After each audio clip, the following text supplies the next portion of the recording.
Hello, I'm Matt Ferrara. I'm Charlie Lee. Namja, how are you? We're Team Kappa, and our application is titled Course Assistant, and it's an all-in-one assistant geared towards students of all ages and grade levels. Course Assistant stands out from other sites like Quizlet and Google Docs by having all the tools necessary to do well in school in one place. Instead of having to make different accounts on multiple websites, users have the ability to store tasks, notes, and flashcards in our application alone, which streamlines the process of course management. So to begin, I'm going to show the sign-up process.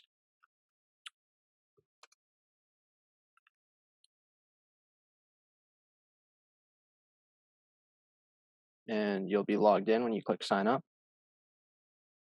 So this is our home page, and from here on the left you have a calendar that is fully interactable. You can click the arrows on the left and right to navigate between months, and if you want to select a certain day, you just click it, and you can see the text up top changes. The main purpose of this page is the task functionality. So if I want to create a task, let's do today's date, the random time, give it a description, then you add it. So you can see it renders in our current tasks right here. And then if you select the day, which is the 10th, you can see it renders under here, task for selected day. If I were to make a future task, say next Wednesday, time, add it, you can see it renders under here, under current tasks. And if you select the 15th, now it renders up here, and it also renders under your future tasks. We also have a button for old tasks right here. That's useful when displaying tasks that the user might have forgot about or the date already passed. So obviously, normally you wouldn't add a task that already expired, but to show the functionality of this, we'll create a new one. And let's say it was from past Wednesday, give it a time, the description. So you can see it doesn't render under your current tasks because it's old, but if you click the 8th, it will still render under selected day. And then if you ever want to see your old tasks, you can click the button and show it there. Let's say you're done with that task, so you don't want to use it anymore or be able to see it anymore. From the edit button, you have submit, edit, and delete task. So you can delete it. It will be gone now. No longer in your old tasks.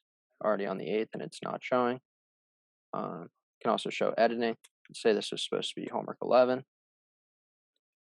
You submit the edit, you can see that renders here and also here.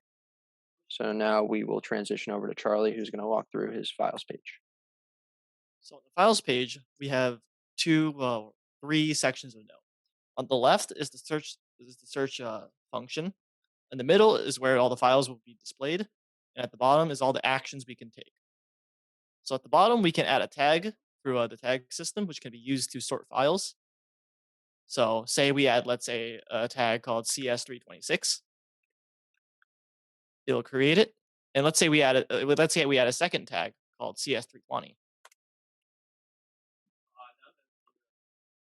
Now we can create a note at the bottom. Notes can have any name as long as they're not simply white space. And they can be given a tag like so. And they can also be given a tag like, let's say it is a JavaScript like topic. Like so, it'll create the tag. And then when we click create, it will open the note in a new file or a new tab. And when we go back to the files page, it will render. Now, if we exclude tag CS320, it will not. It will still pop up because it doesn't have that tag. But say we remove that tag from the excludes and we add 326 to the includes, it will also be the same. But if we add 326 to the excludes, it will not show up. Just like that. We can also see that if we go into the tags modal at the bottom, the tag section, if we get rid of the CS326 tag, it will pop up a delete tag confirmation. It will delete it, and if we check lecture 10's tags, it no longer has that tag. We can also see that we can create a flashcard as well in the same manner. And we can also see that if we go back, let's say we create another note, and let's call it lecture 11.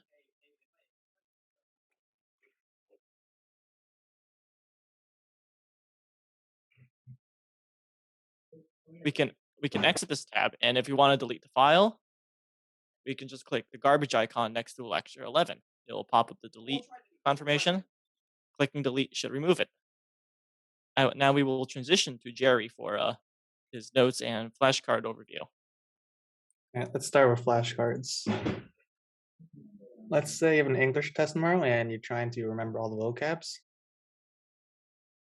To make a flashcard, you can click the add button and enter terms and definition. Then you can once again click the add button and it'll render in. Let's add a couple more flashcards.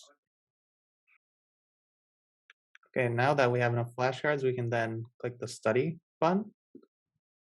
The flashcards will automatically display the terms. And if we click on them, it will display the definition. For each flashcard, there are two buttons next to them. And if we hit the incorrect button, it will be added to the review missed terms and we can study them for later. Then we can review them. Then if we ever need to study them back, we can hit the reset button. And every time we hit the reset button, it will randomize the flashcards so you can study more efficiently. Okay, on to our notes. For notes, we can enter notes for a specific class, specific topic, or whatever notes we want to come back to later. So, okay, now that we're done with writing our notes, we can hit the save button, and if we refresh it, it'll stay here. And yeah, that's pretty much it. All right, so now we'll talk a little bit about our user profile edit page. Let's say, for example, we wanted to edit the password, say 123 password, click save. Now if we log out, this is also showing our login. Logs us right in. So now we'd like to talk about things that we found particularly interesting about our project.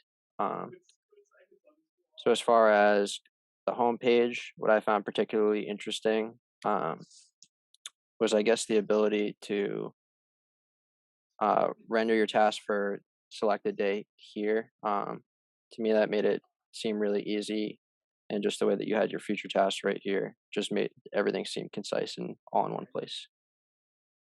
I don't know if Charlie wants to talk about what he found interesting with files. All right. So with the files, I think a real challenge that I had going into it was implementing the search system, because part of MongoDB's search database system was not necessarily helpful with this, such as including and excluding tags. One thing I do want to implement in the future, if we had more time, or if we were to continue this, is to make each file more generic. Add an upload system would upload more generic files such as PDFs, and a download system, as well as sorting files by their last modified date, their size, etc. And perhaps a more robust search system on the left that does not require you to hold down Control on the keyboard to select tags, multiple tags, or exclude tags. And I guess that's really about it I can say about the files. Sure, I'm not sure if there's anything in particular that you'd like to add in the future to the note or flashcard tool. Something you Oh, found definitely. interesting. For the notes, I would definitely love to implement some markdowns, such as bolding them, highlighting them, changing the fonts.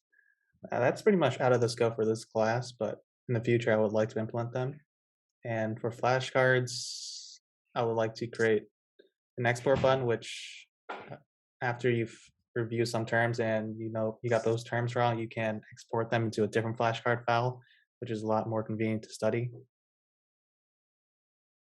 I guess to close, one more thing I forgot to mention about the homepage that I would like to add um, would be the ability for the user to customize their themes. With the calendar right now, it's kind of generic, um, just because, like Jerry said, with the fonts, we didn't quite have time to get to that. But if we did, that would be something that I would add.